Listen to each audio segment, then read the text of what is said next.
The tropical darkness of Saipan pressed down like a wet blanket on the evening of July 6, 1944, carrying with it the unmistakable sense that had become all too familiar to the men stationed there. The sharp tang of gunpowder residue, the copper smell of spilled blood, and the thick humidity that made every breath feel like drinking warm soup. Captain Ben Salomon stood inside his makeshift medical facility, a pyramidal tent positioned dangerously close to the fighting, just 50 yards from where the 105th Infantry maintained their defensive foxholes. He dragged a surgical towel across his forehead, the cloth already stained dark with blood from earlier procedures, trying to clear the sweat that constantly ran into his eyes. The time was approaching 11:30 at night, and around him the wounded lay wherever space could be found. Some occupied the few stretchers available, while others simply lay on the muddy ground, their groans and laboured breathing creating a chorus of suffering that mixed with more distant sounds drifting through the humid air. Those distant sounds were what troubled Salomon as he worked. Japanese voices, speaking in urgent tones that carried across the relatively short distance separating the opposing forces, echoed through the blackness beyond the American perimeter. What made it more unsettling was how the normal pattern of sporadic gunfire, the random shots that usually punctuated the nighttime hours, had been replaced by something far more ominous. A shuffling noise, like thousands of feet moving in coordination across the volcanic rock and coral that characterized this island's terrain. Salomon pushed his wire-rimmed glasses higher on his nose and bent down to examine another wounded GI, his hands moving with the steady precision that came from his peacetime profession. Before the war had transformed him into a frontline surgeon, those same hands had been a dentist's hands, accustomed to the delicate work of fixing cavities and cleaning teeth. Now they worked to save lives in conditions that would have been unimaginable in his previous life.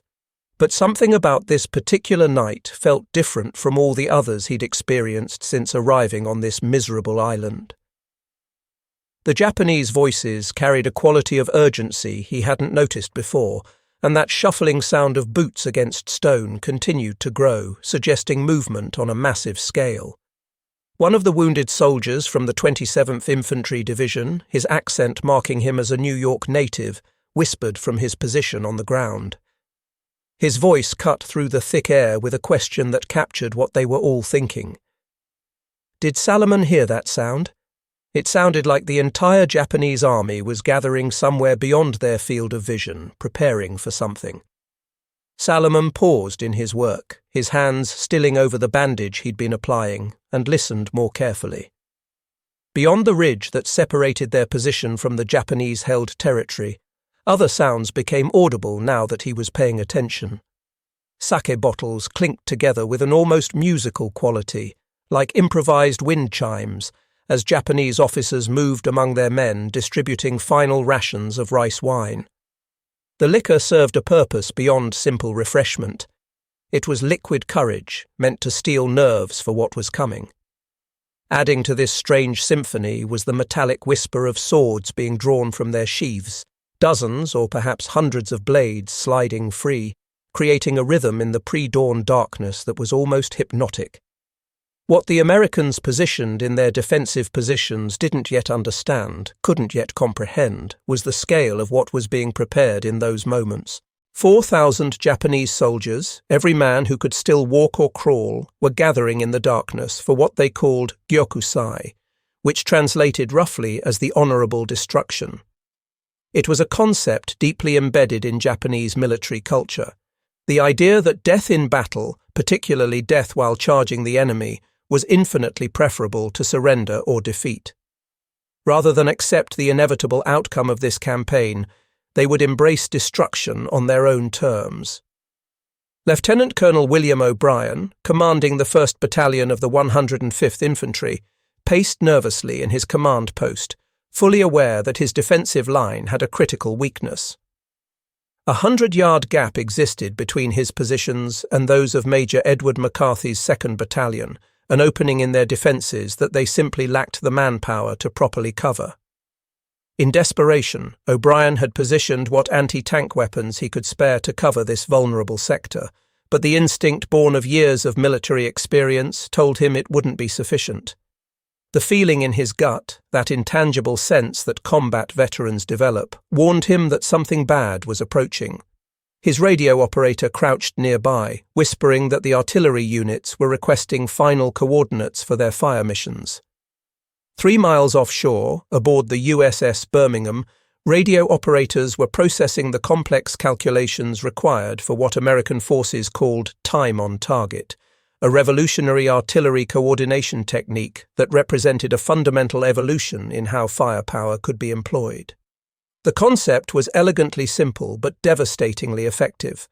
Multiple artillery batteries, positioned at different locations and distances from the target, would fire their guns at carefully calculated intervals so that all the shells, despite following different trajectories and travelling different distances, would arrive at exactly the same moment. It transformed scattered artillery pieces into a single, precisely coordinated weapon system.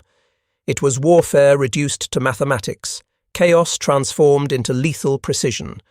Hidden throughout northern Saipan in caves and spider holes, in every concealed position they could find, General Yoshitsugu Saito's remaining forces were making their final preparations for something unprecedented in scale.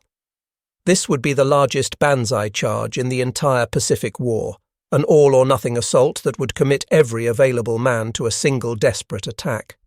Soldiers, sailors, even civilians who'd been given bamboo spears and told to fight, would charge together at exactly 4:45 in the morning. The plan called for a human wave assault designed to overwhelm American defensive positions through sheer weight of numbers and desperate courage, hoping that quantity and determination could somehow overcome the technological advantages their enemies possessed. Back in his aid station, Captain Salomon returned his attention to a Marine who'd been hit by shrapnel, his hands working to clean and dress the wounds with the methodical care that had always characterized his work. He had absolutely no idea, no possible way of knowing, that in just 5 hours his dentist's steady hands would be gripping a machine gun instead of surgical instruments, surrounded by the bodies of 98 enemy soldiers who'd tried to overrun his position. Tonight would mark a collision between two fundamentally different approaches to warfare: American technological coordination and industrial might against Japanese spiritual determination and traditional warrior culture. The result would be the most brutally one-sided massacre the Pacific War had yet witnessed. The question wasn't whether the Japanese would launch their attack. Intelligence reports and the evidence of their own ears told the Americans that an assault was definitely coming. The real question was whether American artillery coordination, this new technique of synchronized firepower, could transform what should have been a terrifying, potentially overwhelming assault into systematic annihilation. The humid darkness throbbed with the sound of whispered prayers in Japanese, the metallic clicking of rifle bolts being checked and rechecked as two completely different military philosophies, two different ways of thinking about war and death and honor, prepared for their inevitable collision. In the American foxholes scattered along the defensive line, soldiers made their preparations with the methodical precision that characterized industrialized warfare. They counted their ammunition to know exactly how many rounds they had available, tested their radio frequencies to ensure communications would function when needed, and coordinated their fields of fire so that every sector would be covered by multiple weapons with overlapping coverage. Every action reflected the American approach: systematic, organized, relying on technology and coordination. 300 yards away, on the other side of that narrow strip of contested ground, Japanese soldiers knelt in prayer circles, their faces illuminated by the soft glow of sake bottles being passed from hand to trembling hand. They wrote final letters to families they would never see again, knowing these words would be their last communication with the world they were about to leave. Their preparations weren't tactical. They were spiritual and emotional, readying themselves not for battle in the conventional sense, but for sacred death. Major Edward McCarthy hunched over his field radio, his voice cutting through the static as he coordinated with artillery units and adjacent infantry positions. He was setting fire missions, establishing communication protocols, ensuring that when the moment came, every American weapon would be integrated into a single devastating system. This represented the American way of war at its most characteristic: technological coordination that turned individual units into components of a vast, lethal machine. But the Japanese were preparing for something entirely different. In a limestone cave 500 yards north of the American defensive line, General Saito's final command conference was reaching its conclusion. The wounded, increasingly feeble commander had made his choice: death over defeat, honorable destruction over survival. But before carrying out his own ritual suicide, he'd issued orders for one final offensive, a gyokusai that would commit every surviving defender to a last attack. Captain Sakai Oba checked his sword one final time, knowing that he and 200 other officers would lead the charge and that they were marching towards certain death. The password for the night had been chosen: 7 lives for one's country, a phrase that captured the expectation that each Japanese soldier would kill 7 Americans before dying. Among the thousands of men assembling in the darkness, Sergeant Takeo Yamauchi stared at the sake bottle in his hands with a mixture of resignation and understanding. A former student of Russian language who secretly harbored admiration for Soviet communism, Yamauchi possessed enough understanding of military tactics to recognize this assault for what it truly was: elaborately planned suicide. But the Bushido Code, the warrior tradition that had been drilled into him through years of military training, demanded that he charge anyway. Honor came before survival. Spiritual purity mattered more than tactical wisdom. The code left no room for the kind of rational calculation that might have led him to question the orders. In his aid station, Captain Salomon suddenly noticed a change in the quality of the sounds coming from beyond the perimeter. The random Japanese chatter he'd been hearing had organized itself into rhythmic chanting, thousands of voices speaking in unison.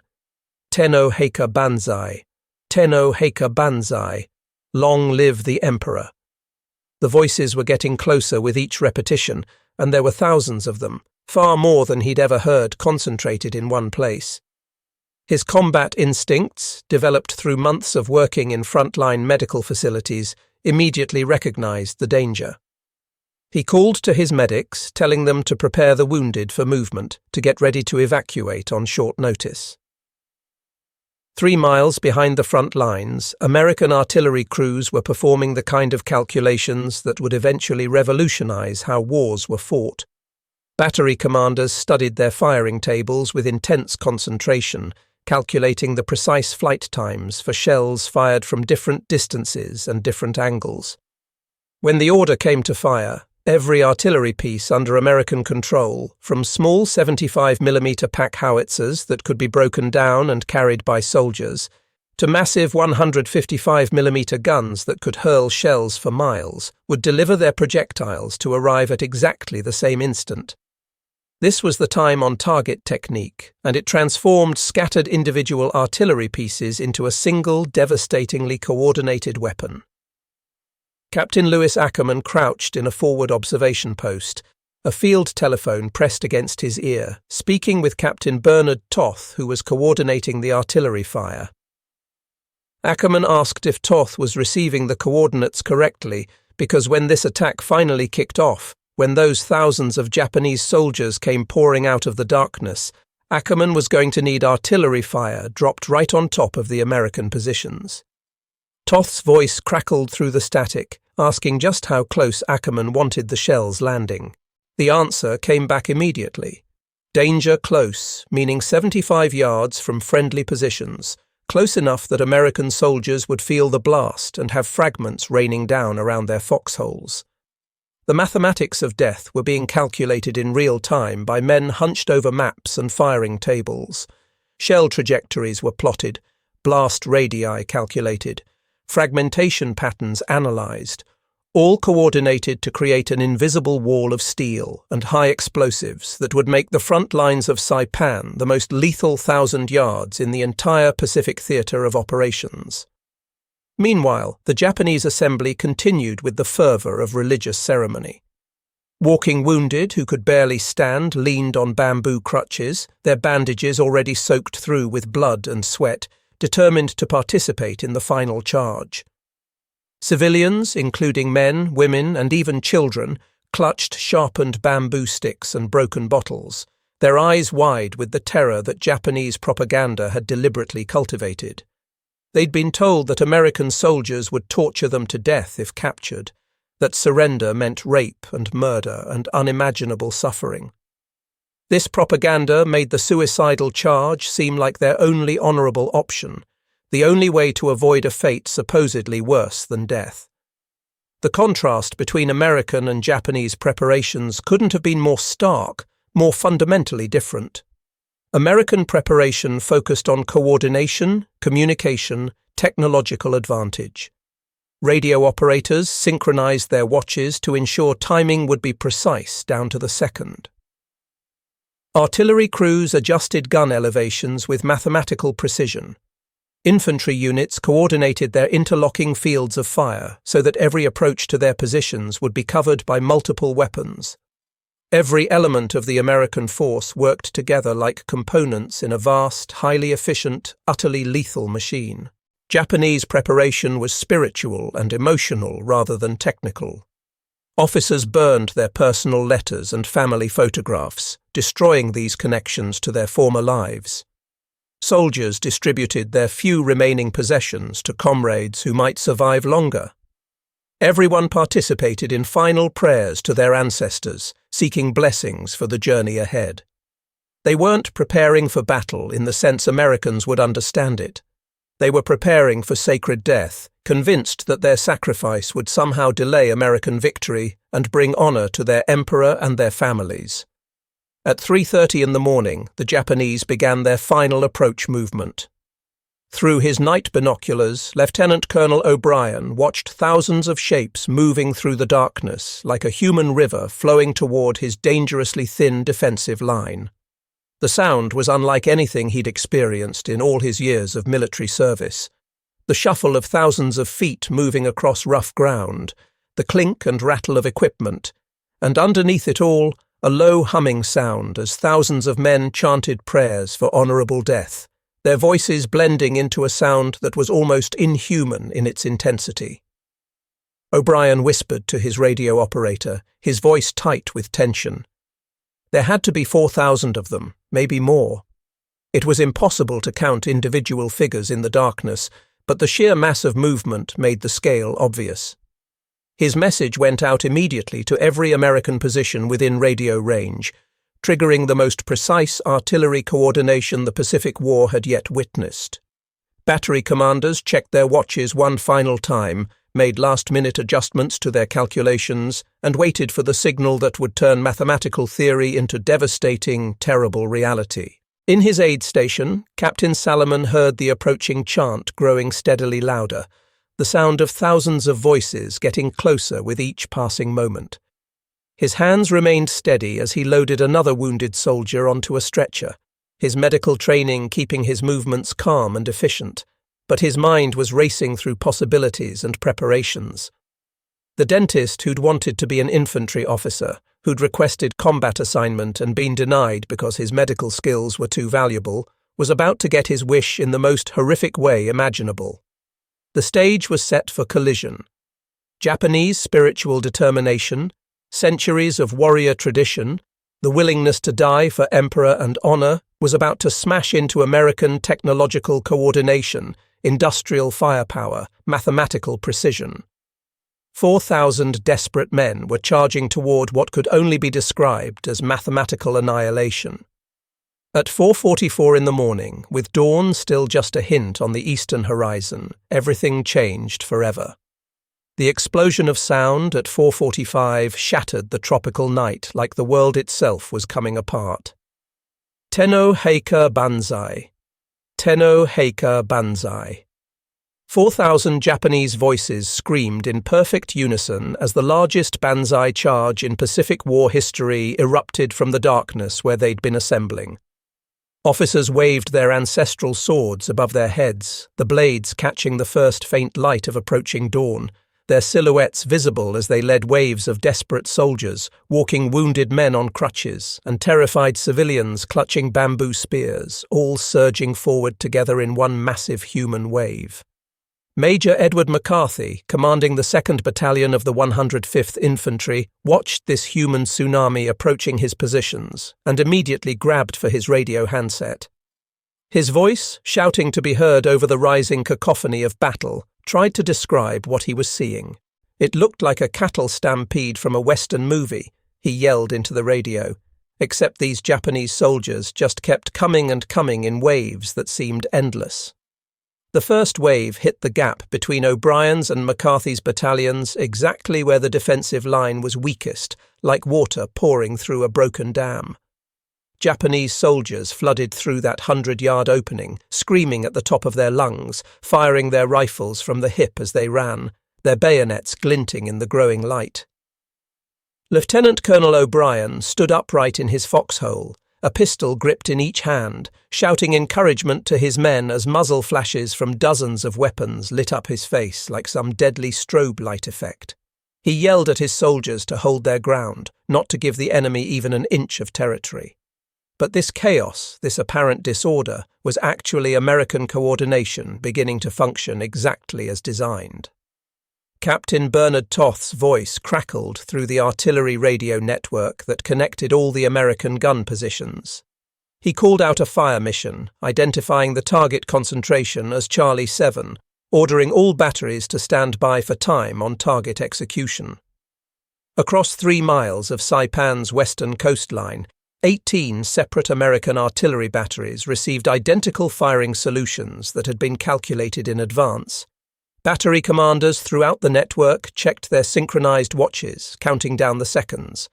Time on target in 30 seconds, then 15 seconds, then 5, 4, 3, 2, 1, and the order to fire. The night exploded with a violence that defied description. 144 artillery shells, ranging from small 75mm pack howitzers all the way up to massive 155mm guns, launched simultaneously from positions scattered across southern Saipan. Each shell followed a different trajectory and travelled a different distance, but every single one had been calculated to arrive at the exact same moment. The flight time was precisely 47 seconds. 47 seconds after launch, every single shell would detonate in a tightly concentrated area just 75 yards in front of American defensive positions. Technical Sergeant John Polakowski, crouched deep in his foxhole as Japanese soldiers streamed past his position, watched in absolute amazement at what was unfolding.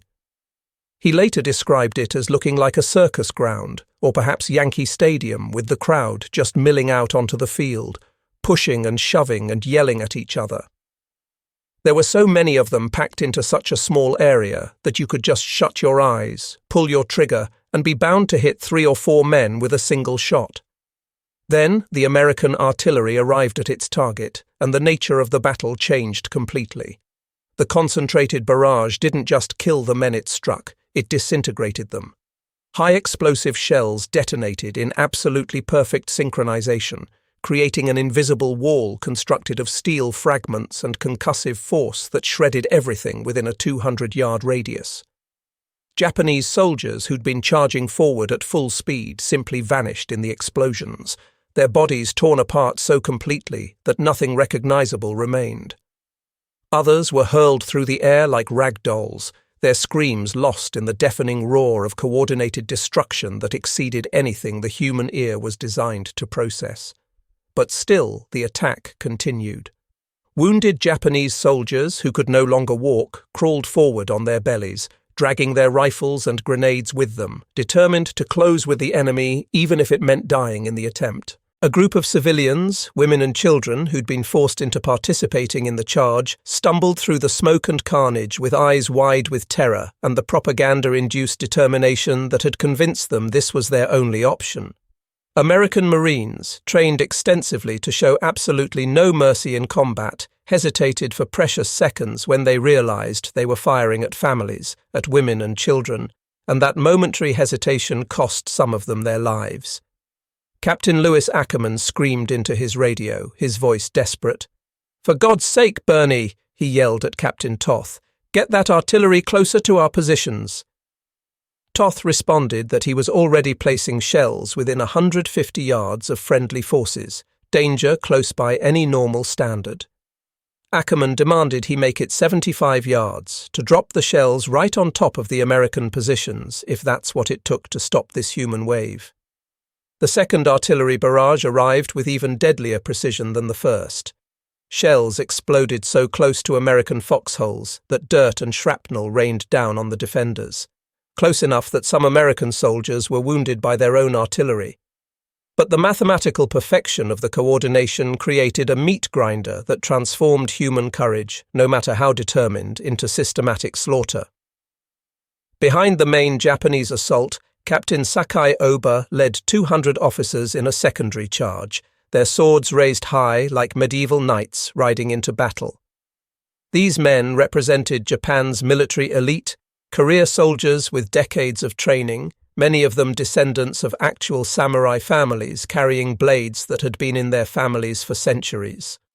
They charged directly into the American artillery barrage, believing that their spiritual purity, their dedication to the warrior code, would somehow overcome mathematics and steel and high explosives.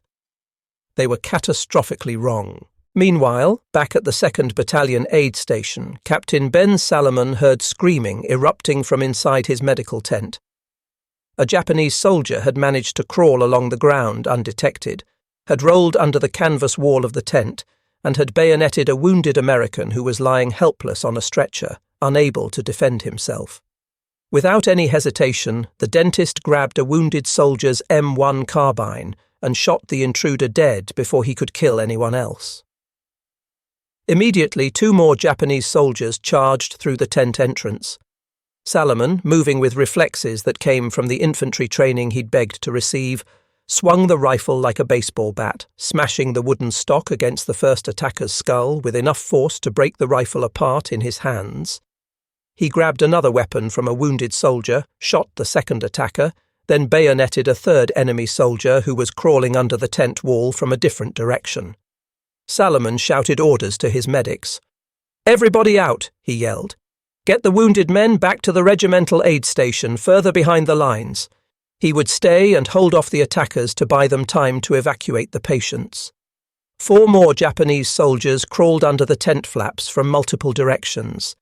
The dentist, who'd wanted to be a warrior, killed all 4 of them using rifles, bayonets, and when necessary his bare hands. His wire-rimmed glasses had been shattered in the fighting. His uniform shirt was torn and shredded. Blood, both his own from multiple wounds and the enemy's from the men he'd killed, covered his hands and arms.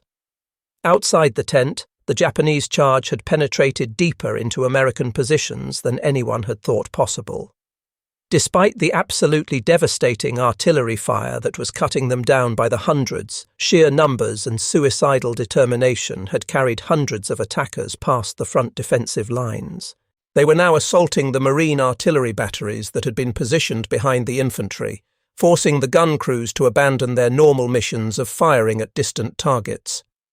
Marine gunners made desperate decisions, abandoning their normal indirect fire procedures and instead shooting their 105mm howitzers point blank, with line of sight directly into the oncoming waves of Japanese troops. The massive artillery pieces, designed and intended to lob shells across miles of distance, became the world's largest shotguns, firing high-explosive rounds at human targets at ranges of less than 100 yards. The sound created by this point-blank artillery fire was absolutely indescribable.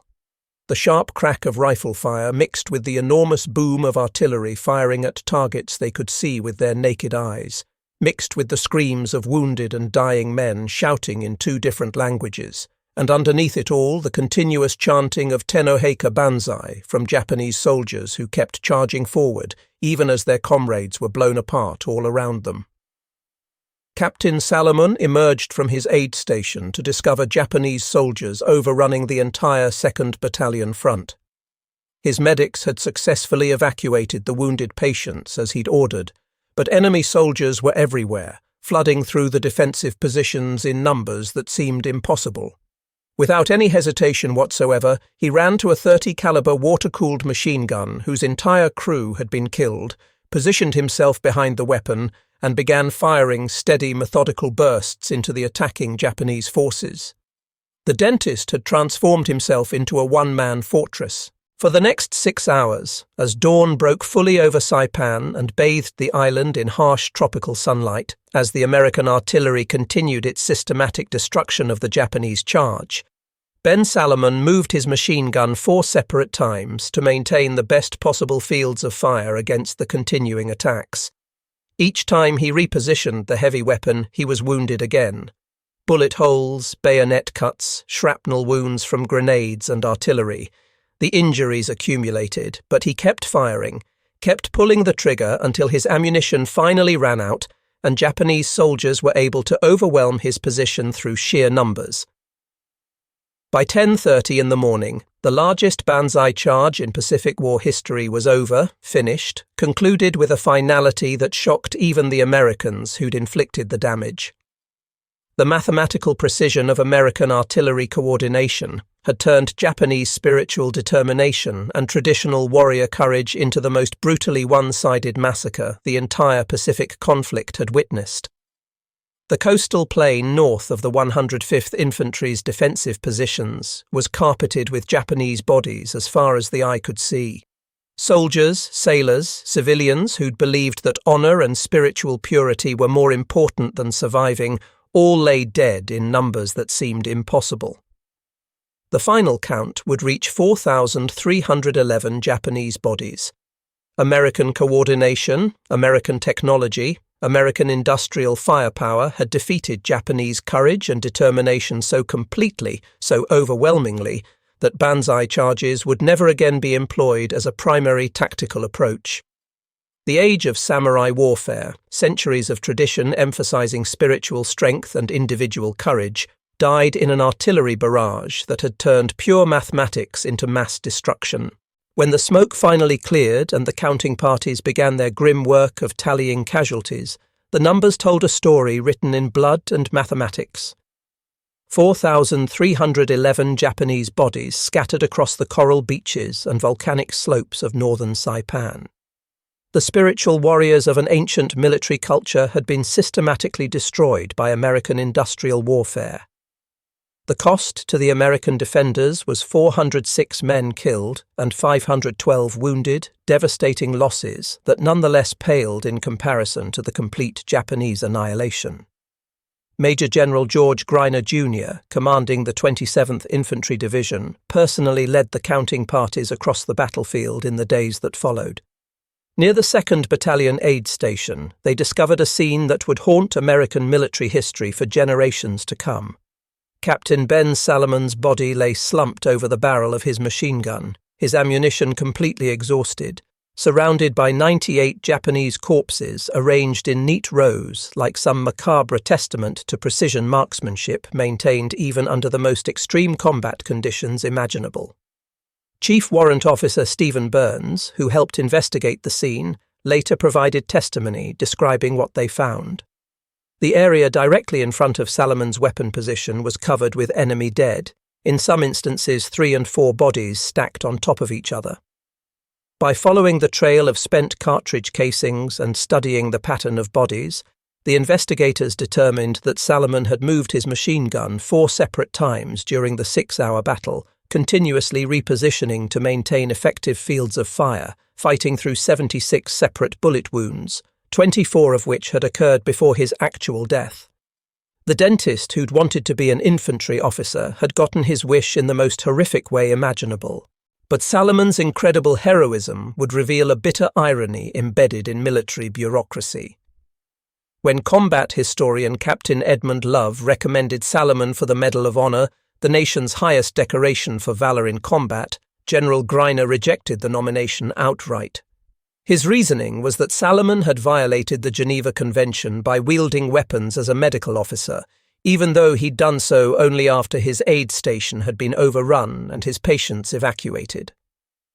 For 58 years, the most lethal dentist in American military history remained unhonored for his sacrifice, his heroism buried in bureaucratic misunderstanding and overly rigid interpretation of regulations. It took until May 1, 2002, and multiple advocacy campaigns led by fellow USC dental school graduates who refused to let his story be forgotten, before President George W. Bush finally presented Salomon's posthumous Medal of Honor in a ceremony held in the White House Rose Garden. He remains to this day the only dentist in American military history to receive the nation's highest decoration for valor. The broader impact of what happened on July 7, 1944, reverberated far beyond individual acts of heroism. The systematic destruction of the largest Banzai charge in history marked the definitive end of Japan's traditional spiritual approach to warfare. Never again would Japanese commanders attempt to overcome American technological superiority through mass suicidal attacks based primarily on courage and determination rather than tactical calculation. The mathematics of coordinated artillery had proven more powerful than centuries of samurai tradition and warrior culture. American time-on-target coordination, the technique that synchronized multiple artillery batteries to deliver simultaneous devastating firepower with mathematical precision, became the template for modern military doctrine that continues to this day. The principles that worked on Saipan's coral beaches would eventually evolve into the precision warfare of the 21st century, where satellite-guided munitions and computer-coordinated strikes can destroy targets anywhere on Earth with mathematical certainty. For the surviving Japanese defenders, the psychological impact proved equally profound and long-lasting. Sergeant Takeo Yamauchi, who'd played dead in his foxhole during the charge and survived the massacre, later reflected on what the experience had taught him. They had been real soldiers, real men, he said. They hadn't wanted to participate in what amounted to slaughtering what remained of Japan's women, children, elderly, and infirm population in a pointless suicidal gesture. The systematic destruction of their comrades forced even dedicated Japanese soldiers to begin questioning the wisdom of continuing spiritual warfare against such overwhelming technological superiority. The strategic consequences of the battle proved equally decisive for the broader Pacific campaign. With Saipan secured by July 9th, just 2 days after the failed Banzai charge, American B-29 Superfortress bombers began operating from airfields constructed on the island, bringing Japan's home islands within bombing range for the first time in the war. The coordinated artillery barrage that had destroyed the Banzai charge directly enabled the strategic bombing campaigns that would ultimately force Japan's surrender a year later. Modern military analysts studying the Battle of Saipan consistently identify July 7, 1944, as the pivotal moment when industrial warfare definitively, permanently defeated traditional military culture based on spiritual values and individual warrior courage.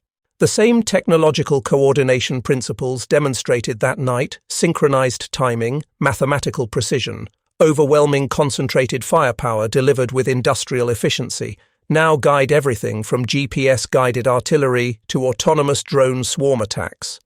Yet despite all the technological achievement, the human cost remained absolutely staggering and impossible to ignore.